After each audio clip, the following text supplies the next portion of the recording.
दोस्तों आज की इस वीडियो में बात करते हैं मिष्ठान फूड स्टॉक में शुक्रवार को 2.5% की तेजी देखने को मिली।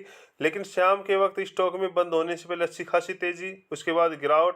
उसके ऊपर बात करेंगे शॉर्ट टर्म लॉन्ग टर्म के टारगेट, उसके ऊपर बात करेंगे कंपनी की बिजनेस अपडेट, ऑपरेटर गेम चल रहा है क्या, उसके ऊपर बात करेंगे और बोनस के ऊपर बात करेंगे। लेकिन उससे पहले यदि आप लोगों ने E22 market YouTube channel subscribe नहीं किया तो प्लीज़ सब्सक्राइब करें, क्योंकि आप लोगों का सपोर्ट मुझे और मोटिवेट करता है ताकि आप लोगों के लिए और अच्छी वीडियो और अपडेट लेके आ सकूं। तो सबसे पहले सर मैं आप लोगों को बता दूं, 6 मंथ में इसने 60% का और 1 ईयर में लगभग 78% का रिटर्न दिया। और लगभग ये स्टॉक में 7-8 रुपये से लगातार आप लोगों को फॉलो कर रहा हूं।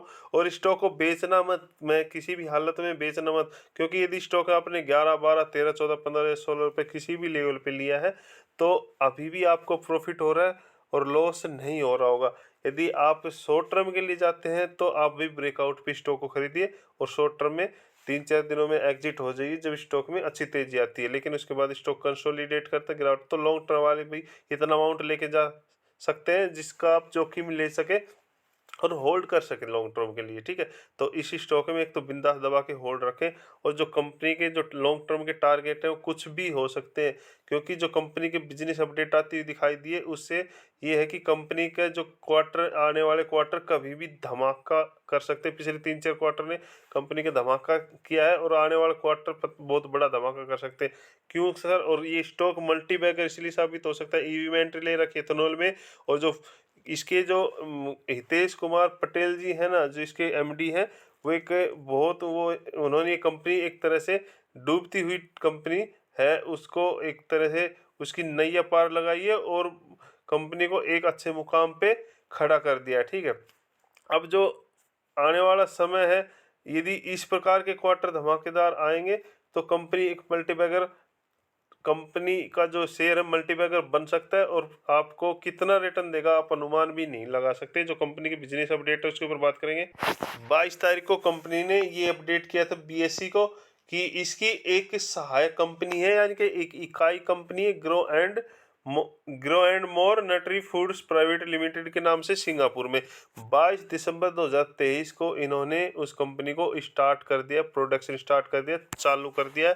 तो ये एक अच्छी खबर आती दिखाई दे रही है, क्योंकि जो मिष्ठान फूड है उसने भी अपना उसकी सेल्स हमें ग्रोथ देखने को मिल रही है लगातार। मैं आपको दिखा देता हूँ, ये कंपनी के सेल्स देखो, यहाँ से 158, 158, 169, 294, 318 बढ़ती हुई दिखाई दे रही, सेल्स में बढ़ोतरी हुई दिखाई दे रही है। और साथ में जो कंपनी का नेट प्रॉफिट है, नेट प्रॉफिट क्या था? कुछ नहीं था पहले, यहाँ कुछ भी नहीं था।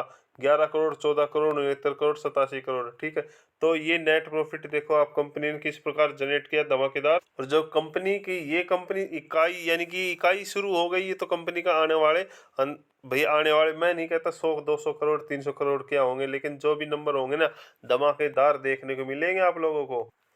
और बोनस की बात करते हैं तो कंपनी बोनस शायद अभी प्रोवाइड आप लोगों को नहीं करेगी, क्योंकि इससे पहले कंपनी के मैनेजमेंट ने बहुत बड़ा खेल खेल लिया था। ये जो आपको दिखाई दे रही है ना, ये जो अचानक से तेजी आई थी, उसके बाद तेजी, उसके बाद गिरावट, उसके बाद स्टॉक पूरी तरह से क्रैश हो गया था। ये एक मैनेजमेंट का गेम था, ऑपरेटरों का मिलके, जो मैनेजमेंट प्रोमोटर वगैरह थे उनका एक गेम था और स्टॉक को स्प्लिट कर दिया गया था। तो अभी एक जो कंपनी है धीरे धीरे अपने भाई एक रनिंग में आ रही है और अच्छा खासा जो इनका जनरेट प्रॉफिट है वो निकल के आया है। बाकी बोनस वगैरह के लिए अभी आप लोगों को इस स्टॉक में टाइम देना पड़ेगा। अभी इतनी जल्दी ये स्टॉक अभी आपको इतनी जल्दी बोनस देगा नहीं। और साथ में जो इस कंपनी का 6 मंथ का चार्ट देखते हैं तो यहाँ पे देखो, इस स्टॉक में अचानक से तेजी आती है, फिर गिरावट हो रही है। ओनली कुछ नहीं, यहाँ ऑपरेटर गेम का मतलब ये नहीं कि स्टॉक यानी माल आपको चिपकाया जा रहा है, नहीं सर, यहाँ से आपसे माल छीना जा रहा है। ऑपरेटर जो बड़े बड़े निवेशक के स्टॉक को थोड़ा ऊपर लेके जाते हैं, फिर गिरा देते हैं। आप लोगों का सब्र का इम्तहान हो रहा है। ठीक है, स्टॉक में गिरावट होती है, फिर तेजी आती है।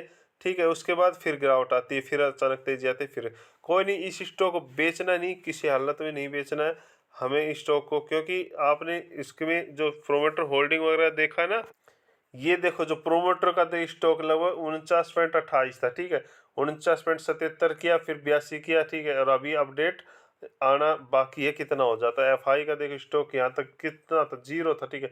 1.13, 1.58 और 2.28 कर लिया, ठीक है। और यहाँ से धीरे धीरे निवेशकों से हमारे जैसे रिटेल निवेशक है उनसे माल छीना जा रहा है। तो स्टॉक को बिंदास होके होल्ड रखना, डरना नहीं है। स्टॉक को लगातार फॉलो कर रहा हूँ, अच्छा रिटर्न देके जाएगा, लॉन्ग टर्म में अच्छा रिटर्न देके जाएगा। और कोई सवाल हो तो कमेंट करो।